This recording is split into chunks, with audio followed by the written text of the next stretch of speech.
ইয়াতে উপস্থিত থকা লেখক লেখিকাসকল আৰু সন্মানীয় সাহিত্যপ্ৰেমী ৰাইজ,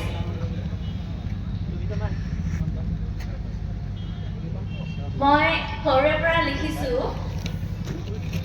মোৰ ভিডিঅ' যি কৰি আছে পাৰ্থপ্ৰতিম বৰুৱা দাদা, তেখেতে সম্পাদনা কৰা বন্তি আলোচনীখনতে প্ৰথম ক্লাছ 6ত মই এটি গল্প লিখিছিলোঁ।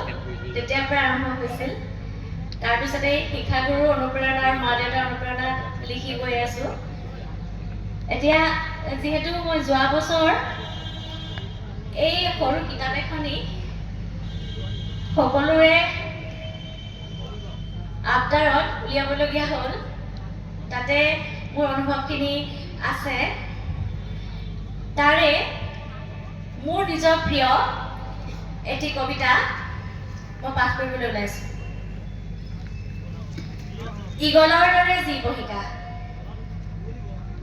ঈগলৰ দৰে যি বহিকা, ঈগলৰ দৃষ্টিৰে চাব খোজা, এই ধাৱমান পৃথিৱীত তুমি হোৱা আকাশ সম্ৰাট, যাৰ সুৰধাৰ আচুৰত বিধ্বস্ত হ'ব কালান্তক সময়, চকুৰ পতাত লুকুৱাই লৈ ফুৰা ৰং বিৰঙী সপোনেৰে সজাই তোলা এই দুসময়।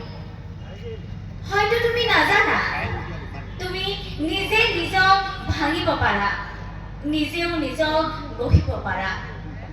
নিৰ্জনতাতো তুমি ধীৰ, অন্ধকাৰতো তুমি বীৰ, ধুমুহাতো তুমি স্থিৰ, জোৱাৰতো তুমি গম্ভীৰ। তুমি উৰিব শিকা তোমাৰ নিজৰ দেউকাৰে, যদি খহি পৰা তেনে পুনৰ উৰিবা ঠিক দেউকাৰ ৰজাৰ দৰে, সদৰ্ভে সগৌৰৱেৰে।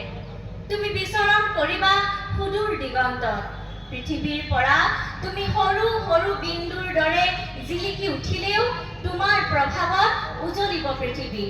সেয়ে ঈগলৰ দৃষ্টিৰে চাব খোজা, ঈগলৰ দৰে যি বহিকা অনন্ত সময়।